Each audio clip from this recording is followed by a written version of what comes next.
lorsque les discussions sont bien avancées, en général, on peut intervenir dès ce moment-là pour formaliser l'offre, si offre il y a eu des investisseurs, par la rédaction d'une LOI.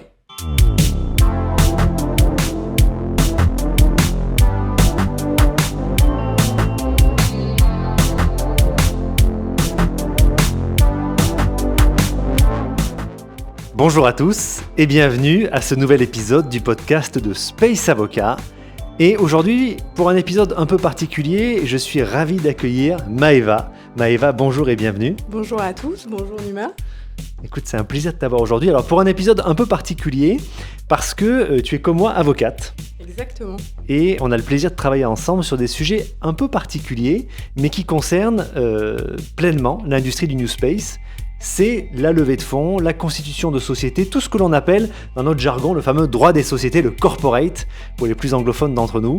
Et donc toute cette partie du droit s'attache vraiment à permettre aux acteurs qui viennent de démarrer dans l'activité ou qui, le long de leur activité, lèvent des fonds ou font tout autre acte de gestion de leur entreprise, eh bien ce droit-là permet de les accompagner, permet de structurer ces sociétés. Donc on va en parler un peu plus avant, mais naturellement, Maëva, tu ne vas pas déroger à la tradition du podcast de Space Avocat qui est de te présenter sur ton parcours. Donc Maëva, quel est ton parcours ? Alors bonjour à tous. Je suis avocate depuis maintenant 5 ans. J'ai été dans des cabinets anglo-saxons et j'ai fait mes études à Londres et à Paris. Après ces 5 années, j'ai décidé de me lancer à mon compte et j'accompagne toutes sortes de sociétés, de la start-up à la société cotée, sur tous les aspects corporate, donc de la constitution à la levée de fonds, à l'exit des fondateurs quand tout se passe bien dans leur société. Une compétence vraiment d'experte dans ce segment-là. Alors effectivement, on a mentionné, tu travailles avec Space Avocat sur ces dimensions corporate, levée de fonds. Pourquoi c'est important ? Encore une fois, les activités spatiales, traditionnellement, c'était un secteur plutôt monopolisé avec de très grosses entreprises. Et puis, depuis maintenant quelques années, c'est un secteur où on voit des startups. Et c'est vrai qu'au jour le jour de notre pratique quotidienne, on se rend compte qu'il y a des questions sur ces sujets-là et on s'est dit que c'était finalement une bonne idée, dans le cadre du podcast, de parler de ces questions-là et d'un peu évoquer ces sujets. Alors, premier sujet qui est quand même extrêmement important et ça touche tous ceux qui ont un projet d'entreprise, notamment dans le New Space. Comment est-ce qu'on fait pour créer sa société à tout le monde au niveau juridique ? Comment est-ce que je donne naissance à la société, quelle que soit sa forme ?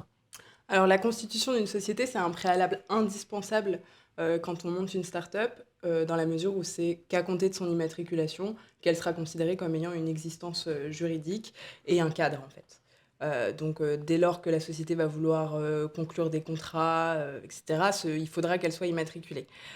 Moi, je tiens à attirer l'attention de tout le monde sur le fait que immatriculer sa société dans les formes et en étant vraiment bien carré au niveau juridique, c'est primordial.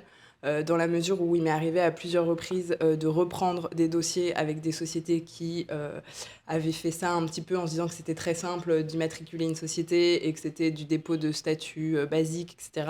Oui, parce que c'est vrai qu'on a un peu pardon de t'interrompre, mais on a un peu les usual suspects, certains sites qui peuvent prétendre à donner des statuts adaptés forcément à toutes les situations. C'est pas forcément le cas et ça nécessite au moins une relecture, voire parfois une refonte, effectivement. Je pense qu'il faut des statuts sur mesure dès le début.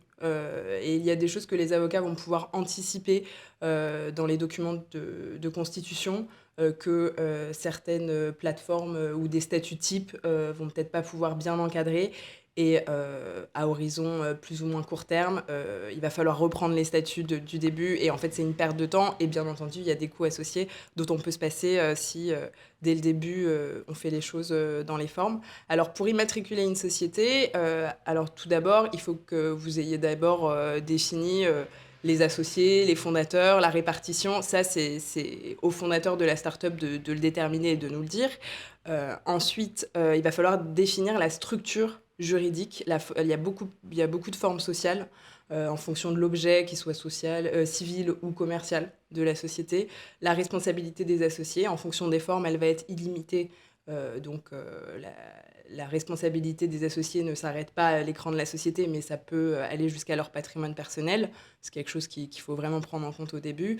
Ou une responsabilité limitée aux apports. Donc, quoi qu'il arrive, votre responsabilité en tant qu'associé, si vous choisissez ces formes sociales-là, on ne pourra pas aller au-delà de vos apports initiaux ou lors d'augmentation de capital, mais ça, on le verra après dans la société. C'est vrai que il faut faire très attention, notamment dans le secteur spatial, où les risques sont quand même très importants. C'est quand même un secteur industriel. Et c'est vrai que là, le bon choix de société, alors c'est vrai qu'on voit beaucoup de SAS naturellement. Oui, j'allais y venir. Le statut privilégié, c'est vraiment la SAS, dans la mesure où elle nous offre une souplesse juridique qui est sans égale par rapport aux autres sociétés, type société anonyme. La SAS, il y a beaucoup moins de dispositions impératives dans le code de commerce et c'est vraiment une structure adaptée pour faire du sur-mesure en fonction du projet. Donc, une fois que vous avez défini cette forme sociale avec vos conseils, le cas échéant, vous allez devoir trouver un siège social pour domicilier votre société. Donc, vous avez la possibilité de le domicilier au domicile personnel du président si on est dans une SAS. C'est limité dans la durée, c'est pas plus de 5 ans, mais c'est une solution assez facile et peu coûteuse. Vous pouvez aussi avoir recours à des sociétés de domiciliation, dont l'objet en fait même c'est de domicilier des sociétés et vous pouvez à moindre coût avoir une adresse assez prestigieuse. Au niveau de la légitimité ou de l'image que vous voulez donner à votre société, ça peut être aussi une bonne alternative ou si vous avez des locaux, bien entendu, vous pouvez domicilier à l'adresse de votre local commercial. Alors une fois qu'on a déterminé le siège social, il va aussi falloir déterminer et bien délimiter l'objet social de la société parce que ça va vraiment cadrer le champ de votre activité et vous ne pouvez pas exercer des activités qui ne seraient pas dans votre siège social. Donc ce qu'on fait en général, c'est que quoi qu'il arrive, alors on détermine avec nos clients en termes juridiques le siège social parce qu'il faut toujours dans les statuts... L'objet social, tu veux dire? L'objet social, oui. Excuse-moi, faut toujours bien le délimiter et parce que vous allez avoir votre code APE qui va être attribué en fonction de ça et il faut pas écrire n'importe quoi et c'est un peu un jargon juridique qu'on va produire sur la base de votre idée en fait, de votre projet et en général, on ajoute une phrase qui dit bien que l'objet est plus large et que toute activité qui se rattacherait à cet objet social est comprise dedans. Donc une fois que vous avez déterminé votre objet social, vous déterminez votre capital social. Le capital social, ça correspond en fait aux apports initiaux que vous mettez à la disposition de votre société. Donc ça peut être des apports en numéraire ou ça peut aussi être des apports en nature.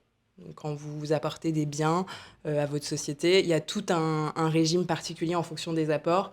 Il y a les apports en industrie qui sont plutôt des apports de connaissances, de savoir-faire, mais il faut être assez vigilant parce que les actions auxquelles on a le droit en échange de cet apport en industrie, c'est des actions très particulières et vous n'avez pas forcément les droits que vous avez avec des apports contre des apports en nature ou des apports en numéraire. Et ça, c'est toujours intéressant de le voir parce qu'on a souvent la question, soit le projet est vraiment petit et très early stage, donc on ne va pas mettre un gros capital social. C'est pas forcément une bonne chose. Ça, il faut faire attention.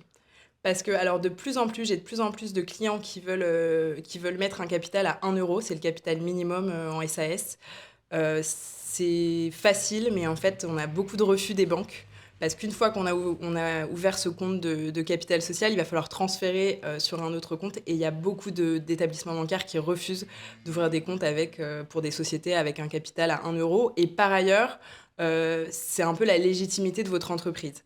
Et du point de vue que ce soit des investisseurs ou des co-contractants, certains auront plus confiance en une société qui a un capital supérieur au minimum légal qu'un capital à 1 euro. Donc ça, c'est quelque chose auquel il faut réfléchir en amont et pas sauter sur l'occasion du capital à 1 euro.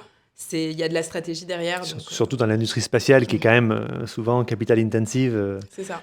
Notamment pour les premiers investissements à consentir au départ.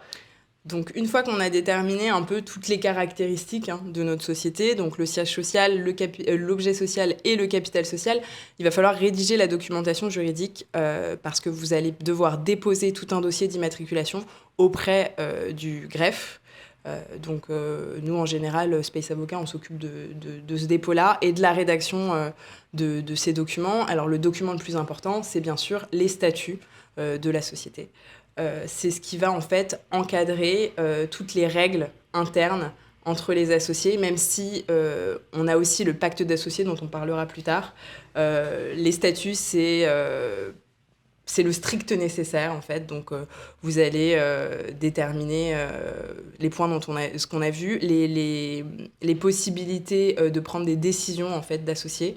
Donc, il y a différentes prises de décisions collectives, les règles de majorité, ce qui est très important pour la prise de décision. Vous allez aussi avoir l'exercice social, donc c'est pour des questions comptables, etc.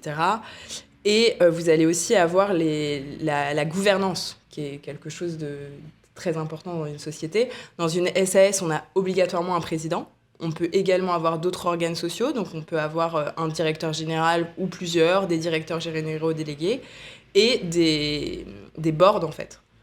Donc c'est ce qu'on pourrait dire, ce qu'on pourrait comparer à un conseil d'administration, mais l'avantage de la SAS, c'est qu'on peut prévoir des organes collégiaux un peu comme on veut, et ça, en général, on les met dans les statuts, et c'est surtout les répartitions des pouvoirs, en fait, entre les organes qui vont être importants dans les statuts, parce la règle de base, si on n'écrit rien d'autre dans ces statuts-là, c'est que le président a tout pouvoir pour engager la société dans la limite de l'objet social, étant précisé que s'il dépasse cette limite de l'objet social, la seule publication des statuts ne peut pas valoir à l'égard des tiers le fait que si le président dépasse son objet, on ne peut pas dire « ah non, il a dépassé son objet, c'était dans les statuts », non, ça ne vaut rien.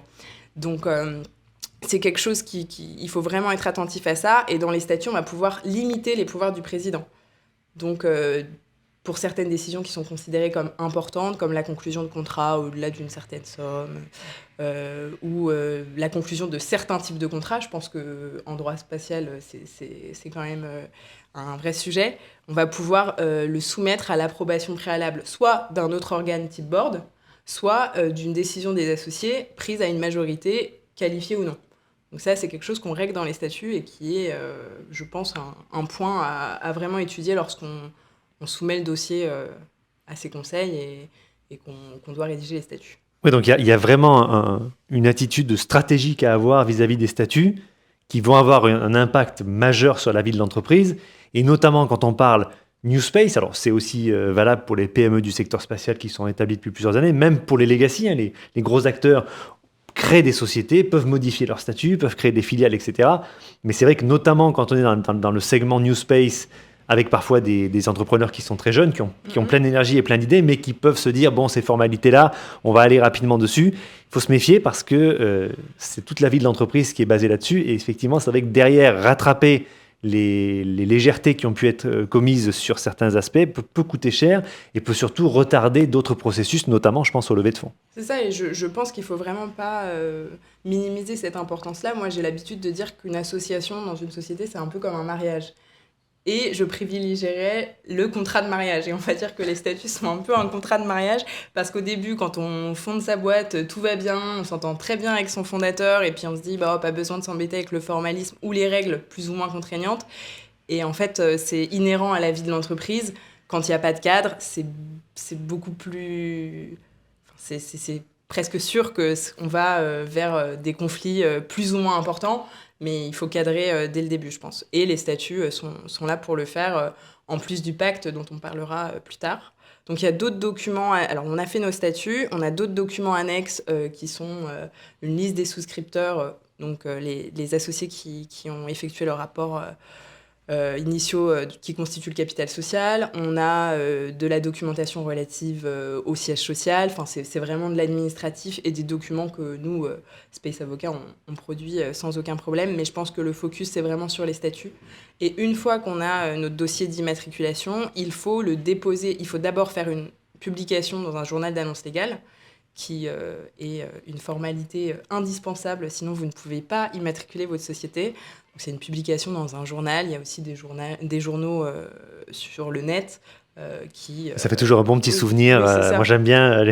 Il y a beaucoup de clients qui demandent à avoir la copie des petits articles dans le Parisien ou dans n'importe quel autre Exactement. journaux habilités pour ça, Et, effectivement. et ça va annoncer en fait au tiers que un tel et un tel ou un associé unique a constitué telle société dont l'objet est le suivant. Et puis une fois qu'on a fait cette annonce légale et qu'on a signé l'ensemble des documents et qu'on a reçu l'attestation du dépôt du capital, parce que ce capital-là, il faut le déposer sur un compte spécifique que vous pouvez ouvrir dans un compte, dans un établissement bancaire ou nous, les avocats, on a une possibilité de l'ouvrir auprès de la CARPA. C'est aussi une possibilité. Vous pouvez aussi ouvrir auprès d'un notaire.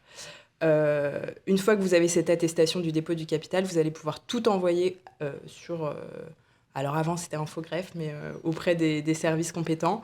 Et ensuite, si tout se passe bien et que tout est bien rempli, ce dont je ne doute pas si c'est Space Avocat qui s'en occupe, vous avez votre cabis plus ou moins rapidement. Et puis votre société existe et puis vous l'avez immatriculée. Voilà. Bon, effectivement, merci pour cette synthèse très précise. Alors, autre question qui me vient, parce qu'on en entend souvent parler, c'est quelque chose que l'on voit naturellement lorsqu'il y a, et on en parlera tout à l'heure, ces fameuses levées de fonds et affiliés. Quid de ce fameux pacte d'actionnaires? Tout le monde en parle, c'est quelque chose qui est dans toutes les conversations, dans le milieu notamment de l'entrepreneuriat. Qu'est-ce que ça recouvre vraiment? Est-ce que ce document est aussi important que ce que l'on dit? Et comment est-ce qu'on fait ce genre de pacte? Alors moi, je dirais qu'un pacte d'associés, c'est essentiel. Alors souvent, on va produire un pacte d'associés, non pas entre les fondateurs. Alors j'ai des clients qui veulent un pacte dès le début de leur société pour vraiment cadrer leur relation. Souvent, la question vient dès la première levée et l'entrée d'investisseurs. Parce que le pacte d'associés, ça va être un véritable contrat avec ses associés où on va régler tous les sujets plus ou moins sensibles dont on ne parle pas dans les statuts, parce que les statuts sont publics et le pacte d'associés reste privé. C'est un contrat entre les associés qu'on ne publie pas et qui est quand même très contraignant. Et d'ailleurs, souvent dans les statuts, on prévoit que les dispositions des statuts s'appliquent sauf dispositions extra-statutaires qui seraient contraires, donc le pacte. Donc le pacte prévaut toujours, même s'il n'est pas public. Ce pacte-là, ça va régir tous les sujets qui pourraient arriver au niveau surtout de la sortie des associés. Sous quelles conditions les associés vont pouvoir céder leurs actions, si l'entrée d'un nouvel associé sera soumise à l'accord préalable d'autres associés, ça c'est la clause d'agrément. Dans quel cas les associés, minoritaires ou non, auront l'obligation de sortir, parce que souvent on a des sociétés qui vont très bien et il y a une offre de rachat de 100% de la société à une valorisation assez intéressante, sauf que il faut que les associés veulent bien céder leurs actions pour que l'opération se fasse. Et parfois, on a des associés qui veulent rester dans le capital et qui, du coup, font un vrai blocage avec l'opération de rachat. Et dans le pacte, par exemple, on va avoir une clause qui s'appelle une obligation de sortie, où, sous certaines conditions, en cas d'offre sur une certaine proportion du capital, l'ensemble des associés vont être obligés et n'auront pas d'autre choix que de céder aux mêmes conditions que les conditions de l'offre initiale. Ça, c'est quelque chose de très important parce que s'il n'y a pas une clause telle, vous pouvez avoir une super offre. Si un des associés bloque et que l'offre porte sur 100% du capital, bah, l'offre tombe et vous passez à côté de cette opportunité-là. On a aussi, au niveau des sorties, on a les promesses. Alors, on entend souvent parler de good et de bad liver.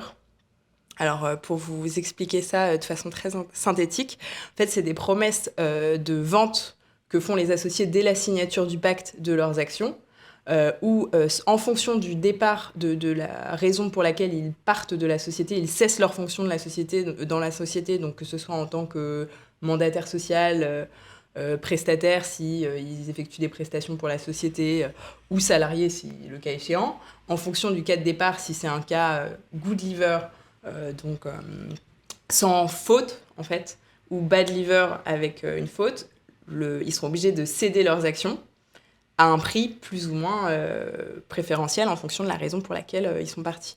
Ça, c'est une clause qui, pour moi, est indispensable, même quand tout va bien, comme je le disais.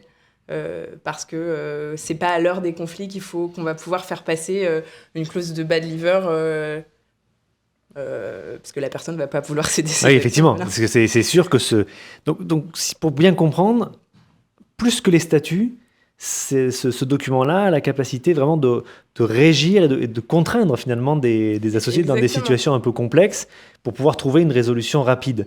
Alors, peut-être question plus pratique et plus industrielle, pourquoi est-ce qu'on voit ce document notamment poindre lorsqu'il y a des levées de fonds, lorsqu'il y a des fonds d'investissement qui interviennent dans la start-up?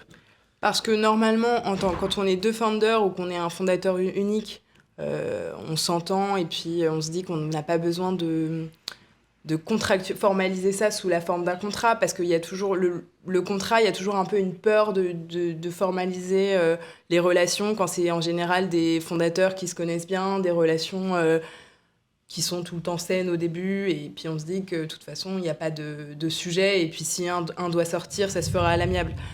Sauf que là, quand c'est des levées de fonds, c'est que c'est des tiers aux fondateurs, on ne les connaît pas, et ils arrivent un peu quand même dans votre petit bébé du début, et puis c'est des tiers, quoi, c'est des investisseurs tiers. C'est une autre dynamique qui se met en place, ça c'est sûr. C'est une autre dynamique, et on n'a pas envie, on a envie de bien cadrer l'entrée de ces personnes-là, et surtout leur sortie, et qu'on reste quand même, en général, les fondateurs ont des droits préférentiels par rapport aux nouveaux entrants, et que les fondateurs restent quand même les fondateurs, et que c'est leur idée, et que des nouvelles personnes ne vont pas arriver et mettre la zizanie ou pas, hein. Mais ça, oui, ça permet quand des tiers viennent dans la société de leur dire les règles sont telles, sont ainsi, et puis si vous rentrez, vous pliez à ces règles sans ce rapport de force, hein, bien entendu, mais c'est aussi parfois les nouveaux entrants qui vont demander un pacte peuvent aussi effectivement imposer des règles. Et justement, quand on a des fonds, etc., ils sont bien sensibles à tout ce qui est sujet promesses, sorties, et parfois ils vont vous demander de mettre en place un pacte. Parfois ils auront des pactes, des clauses qu'ils veulent absolument et qui sont la condition sine qua non de leur investissement, et donc là la question du pacte, elle va s'imposer de par les investisseurs. On parle aussi beaucoup de la fameuse dilution, parce que c'est vrai que vous avez des cofondateurs, des fondateurs qui suent sang et eau pour créer, surtout dans le new space, pour peut-être sortir un prototype, voire un POC, et puis arrive le temps d'avoir d'autres investisseurs, il y a cette fameuse notion de dilution. En quoi le pacte d'actionnaires peut être une aide pour parer à ce risque ? Alors pour la dilution, il y a le pacte et il y a aussi les modalités d'entrée, sous quelle forme les investisseurs rentrent. Donc pour rester sur le pacte, on a souvent des clauses d'anti-dilution qui prévoient que tel associé ne pourra pas être dilué à plus de temps par rapport aux autres, et que si levée il y a ou si nouvelle entrée il y a, il faudra que les modalités de cette nouvelle opération lui permettent de garder un certain pourcentage dans le capital. C'est une clause usuelle, mais pour éviter d'être dilué, il y a aussi d'autres mécanismes qui sont hors pacte et qui sont plutôt modalités de l'augmentation de capital ou levée de fonds si on ne passe pas par une augmentation de capital par émission d'actions directes. Donc en quelques mots, ce pacte d'actionnaires, c'est un document stratégique, très technique aussi, parce qu'il faut prévoir beaucoup de choses, avec un langage, je présume, très technique aussi, pour parer à tout risque de mauvaise interprétation, et lorsque effectivement il y a une situation difficile, pouvoir appliquer tel que c'était voulu au départ. Donc ce texte-là vient en complément, parfois, parce que ce n'est pas obligatoire de statut. Et tu disais justement que c'est un document qui est particulièrement utile lorsqu'il y a des levées. Alors la transition est toute trouvée vers les fameuses levées de fonds. Concrètement, une levée de fonds, ça se présente comment ? Quelle est la forme au niveau juridique des process mis en place ? Alors, une levée de fonds, quand vous fondez votre start-up, je pense que c'est ce à quoi on pense, même avant l'immatriculation de la société, parce qu'il va nous falloir des fonds pour développer notre projet, sortir nos prototypes, et puis amorcer le lancement de l'activité, et puis ses suites. D'ailleurs, je me permets juste de t'interrompre là-dessus, parce que souvent, il y a un vocabulaire qui sort, et parfois, ça peut peut-être aussi noyer ceux qui ne sont pas forcément dans le milieu de l'investissement dès le départ. Qu'est-ce que c'est que le seed, pré-seed, série A, série B ? C'est vrai qu'on entend ça souvent parler, la presse le relaie, et parfois, on n'a pas forcément la définition exacte du terme. C'est des termes un peu scientifiques, oui et non, hein, mais un peu de business que les start-upers aiment utiliser sans vraiment comprendre pourquoi. En fait, le pré-seed, seed, série A, série B, c'est en fait un indice sur le statut du développement de la société. Parce qu'en général, on a une roadmap. Donc, j'utilise aussi des termes. Donc, on a une fiche, on va dire, chronologique quand on a un projet et qu'on essaye de voir un peu à long terme et d'anticiper. On va savoir qu'à certains stades, on va devoir amorcer l'activité et pouvoir se dépenser tout ce dont on a besoin pour les recherches, etc. Et on va évaluer les besoins financiers à X. Ça, c'est le pré-seed, en fait. Le pré-seed, c'est le tout début de l'amorçage du développement. On n'a encore rien, mais on a besoin justement de fonds pour pouvoir faire les recherches nécessaires à la sortie de notre produit. Ensuite, on va avoir le seed. Donc le seed, c'est quand on commence le vrai développement et qu'on va sortir, par exemple, le premier produit. Les montants, en général, entre le pré-seed et le seed sont différents parce qu'on a besoin de davantage de fonds pour développer le produit que pour effectuer la recherche. Mais en général, c'est le cas. Et ensuite, on va avoir les séries A, série B, série C, qui sont en fait des indices. Et c'est en général en fonction du stade de développement de la société, mais aussi en fonction du montant levé. Et on pourra aller voir les nouveaux investisseurs en disant on a fait notre levée précise, donc les investisseurs savent tout de suite que vous avez déjà fait les recherches vous avez déjà fait les dépenses liées à la recherche et à l'amorçage de votre activité et que là vous êtes au stade seed et que du coup vous êtes au stade de lancer votre premier produit. C'est un peu un indice dans le milieu du business. C'est un degré de maturité du projet. Et c'est vrai qu'au niveau spatial, bon, alors après les ordres de grandeur ne sont pas forcément les mêmes par rapport au projet. C'est sûr que quand on fait du software spatial, c'est pas forcément, en tout cas au début et pour certains projets, en tout cas pour la moyenne des projets, c'est pas forcément des investissements colossaux par rapport à effectivement ceux qui vont se lancer dans le lanceur ou qui vont faire de tout ce qui est service en orbite, etc., qui eux là sont assez intenses en termes de capital requis. Donc oui, ça c'est... Alors, ça peut être bien hein, de dire que vous êtes en pré-seed, etc., mais c'est pas la chose la plus importante, je dirais, de nommer sa levée que de lever de l'argent. C'est le plus important. Mais au moins, déjà, on a la clarté on sait de quoi on parle maintenant, ça y est. Voilà, c'est juste une façon de dire à quel stade de développement on est dans le développement de notre activité. Donc, pour lever des fonds, il va falloir que vous trouviez des investisseurs. Donc, on parle souvent de love money. Donc, je sors aussi mes termes business. Donc, c'est souvent au tout début, donc en pré-seed, quand des proches, donc amis, famille, investissent dans la société à une valorisation qui est assez avantageuse et pas très haute en général. C'est vraiment des tickets un peu préférentiels pour la famille, pour lancer l'activité en fait. C'est ça qu'on appelle le love money. Ensuite, vous allez avoir aussi des investisseurs beaucoup plus institutionnels, donc des business angels, ou si vous voulez vraiment, souvent c'est à un stade de développement un peu plus avancé, des fonds d'investissement qui vont entrer dans votre capital. Donc ça, c'est la recherche d'investisseurs, c'est un vrai travail, un vrai métier.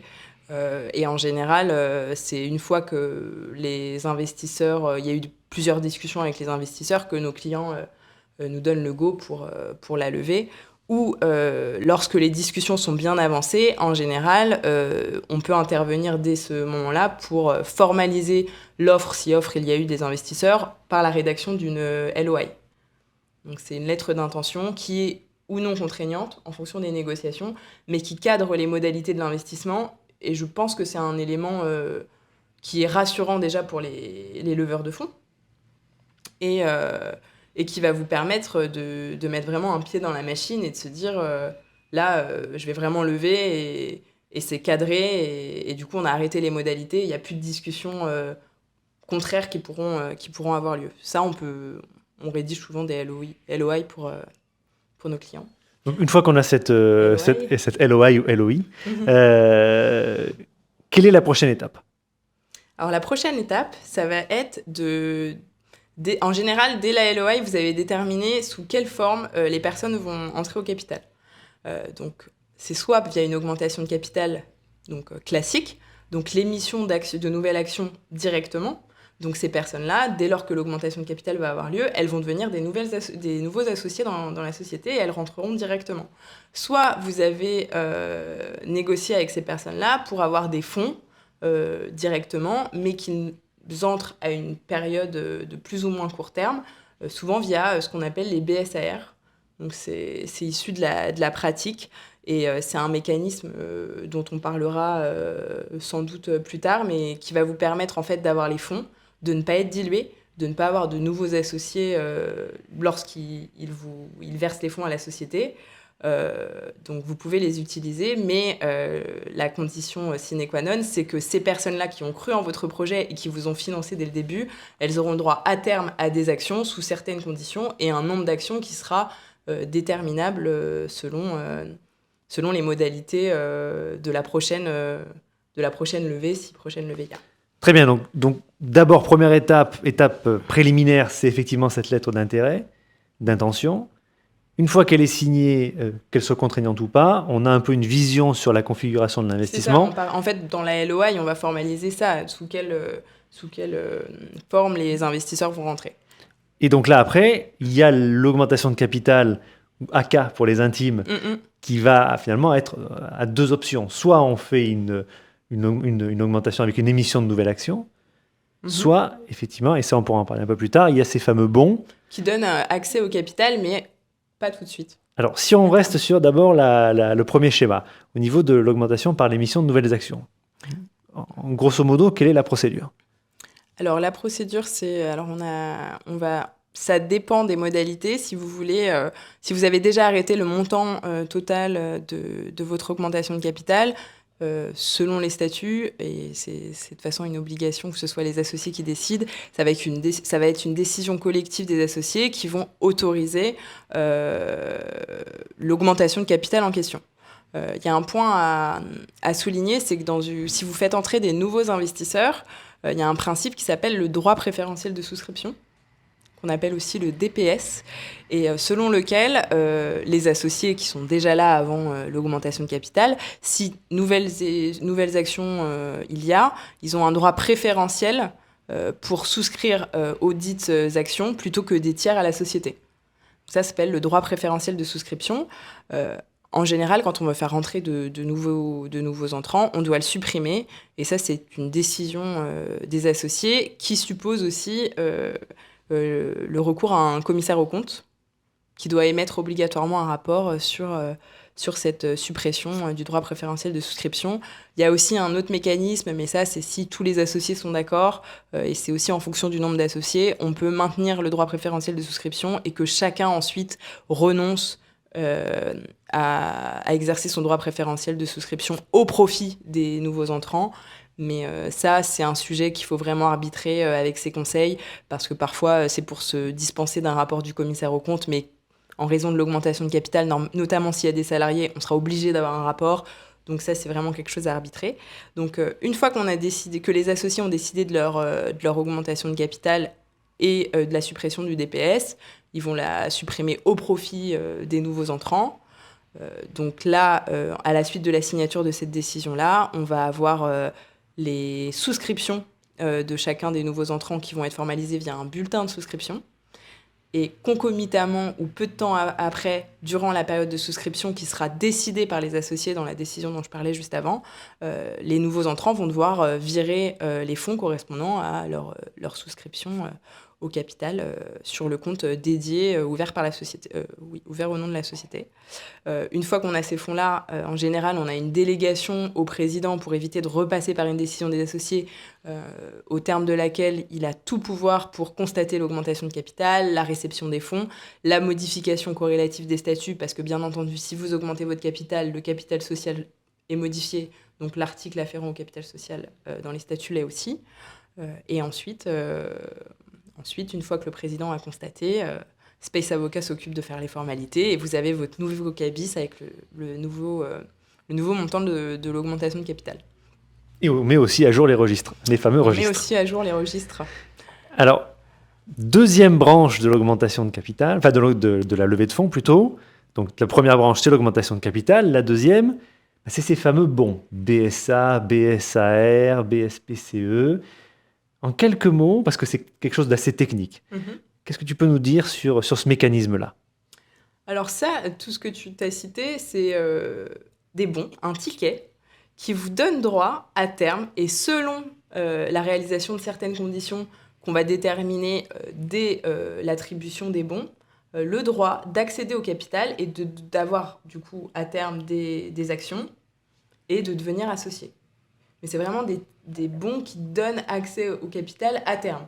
Donc en fonction des bons, vous allez recevoir des fonds plus ou moins importants, donc plus importants en BSAR qu'en BSA, simple, des fonds disponibles pour la société, que vous avez donc des liquidités sans être diluées. C'est ça un peu l'intérêt. Et il y a différents types de BSA, et en fonction du projet et de la motivation de la levée et des modalités, des besoins de liquidité plus ou moins importants, et de la volonté des investisseurs aussi, on va devoir arbitrer entre le bon qui est le plus adapté à votre projet, à votre volonté. Voilà. D'accord, donc là où l'augmentation de capital est un peu une certitude, le bon, c'est une opportunité. C'est une opportunité et quoi qu'il arrive, le bon, c'est à la volonté aussi du titulaire du bon de l'exercer ou non. En fait, vous avez ce ticket-là qui vous donnera droit, si vous le souhaitez et si les conditions sont réunies, d'avoir des actions en échange. Mais c'est que si vous l'exercez. Donc parfois, on a des titulaires de BSA qui décident au final de ne pas exercer leurs droits parce qu'ils croient plus au projet ou qu'ils ont d'autres investissements ailleurs qu'ils préfèrent privilégier et qui en fait n'exercent jamais leurs bons. Et bien entendu, on prévoit que l'exercice est quand même cadré dans une certaine durée et une fois que cette durée est dépassée, le bon est caduc. Ben écoute, c'est très clair.